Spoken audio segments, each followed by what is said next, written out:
The Big Red Machine, the devil's favorite demon, one of the most horrific characters in WWE history, Kane. Yes, it's gotta be Kane.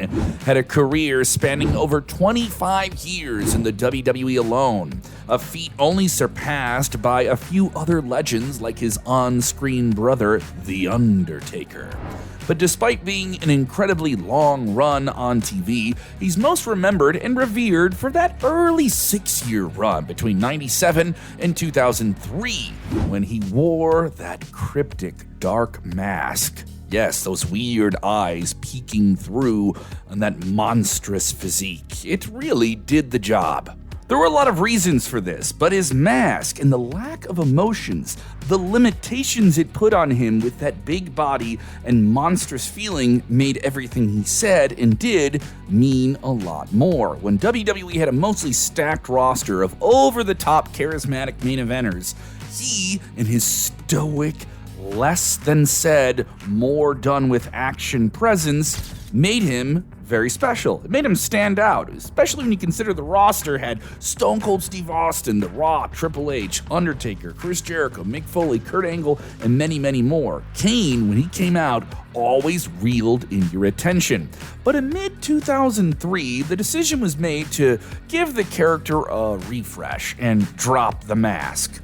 To do this, WWE set up a World Heavyweight title clash between then-champion Triple H, who was scheming his way from title match to title match, and Kane, who would haunt him in the road to get to that title match. Then Raw GM Eric Bischoff put a stipulation stating that if Kane lost, he would have to undon that mask and reveal his face for the first time, even though some people remember when he portrayed Isaac Yankem before he became Kane, but that's a whole nother video. After more than 2,000 days, Kane lost to Triple H with some interference and removed his mask, showing his face to millions of people around the world for the first time ever.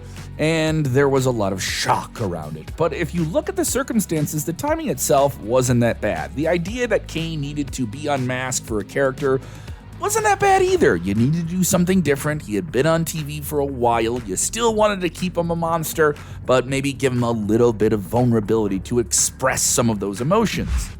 But it was ultimately butchered to the point where we can't help but feel he never should have been unmasked in the first place. But why do you say this? It's such a retrospective way to approach it. What went so wrong with what should have been one of the biggest runs in the early 2000s?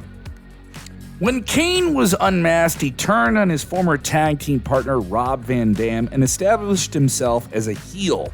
The scars suddenly disappeared and were explained as being more psychological scars than physical ones. It made sense to put that out there for his character just to roll on and still be a guy who could mean mug at the camera. Even Kane described the transition as going from Michael Myers to Hannibal Lecter.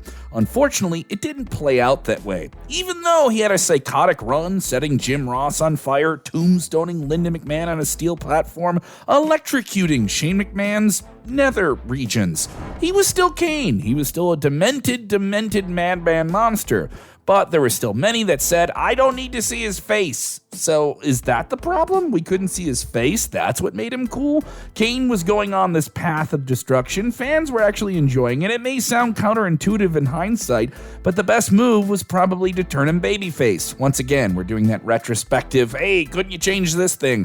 How, you ask? We present the case of Braun Strowman a full 14 years after Kane's unmasking. He was a heel who simply showed up, destroyed whoever was there, and left without saying much of a word. The less is more approach kind of worked there, but instead of capitalizing on his popularity, WWE insisted on going through with him as a monster heel, which was far from the first time that WWE was stubborn about a character change that the fans were calling for.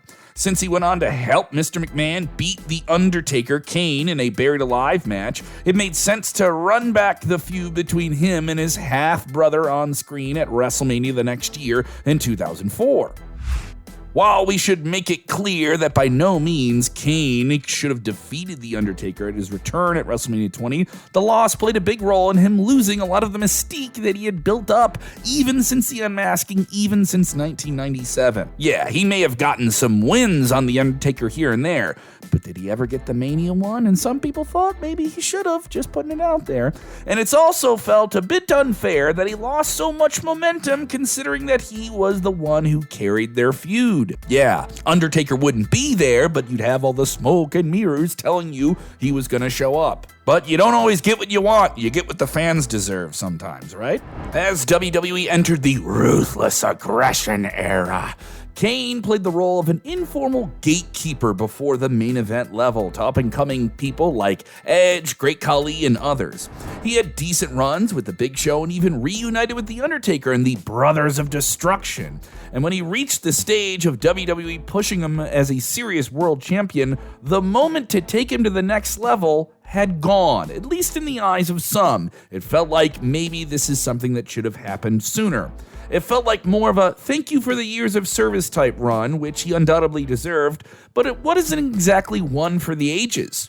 It turned out to be one of the longest title reigns of his career, and it wasn't much of a stretch since his only WWE championship lasted one day. That was more of a transitional thing back in the day with Stone Cold Steve Austin, the whole First Blood match, and while his ECW title reign lasted just 3 months. Kane got back to his old ways, re-embracing the mask once more, yeah, the one with the wig attached, and he embraced the hatred within as he stomped down on John Cena in a feud that wasn't the best of his career, but certainly showed WWE still understood what he could bring to the table. Fans, though, got behind the big red cuddly monster in 2012 when he had an odd pairing with Daniel Bryan and Team Hell No. The odd pair was a fun thing that had been repeated in the past, but never as good as it was at this time. Kane, for everything that he was able to do as a serious character, was still able to get a lot of laughs out of simply just being so serious. And having Daniel Bryan bounce on and off of him made it really fun to see them play out as tag team champions, or each of them saying that they were the tag team champions. Far too many years had passed since Kane had been taken seriously, so having him be a little bit more lighthearted was a really strong pivot. The entire run with Daniel Bryan also adds to the part where maybe you should have never took the mask off him. Would have been as funny, as effective, if you had Daniel Bryan just yelling at a mean mugging bald guy. I don't know. We can't rewrite history, but it is what it is. The fact of the matter may be that Kane may have never been the top guy to carry the company, but you can't help but feel WWE needed someone like him in his role to get those top guys to feel like top guys, and he did that. It's objectively true to say that Kane is probably in that top 1% of WWE superstars ever, and has a better and more memorable career than most people that have ever been with the company. But at the same time, it says a lot that the follow-up to the unmasking led to his career taking an odd turn. But even now, it's undeniable the 6-year run with a mask was the best of his career, and it could have gotten even better if it was done right. Do you think it was the right call to take the mask off Kane, or do you think it was all a part of his journey in WWE? Let us know in the comments below, and check out more videos from Sportskeeda Wrestling like this.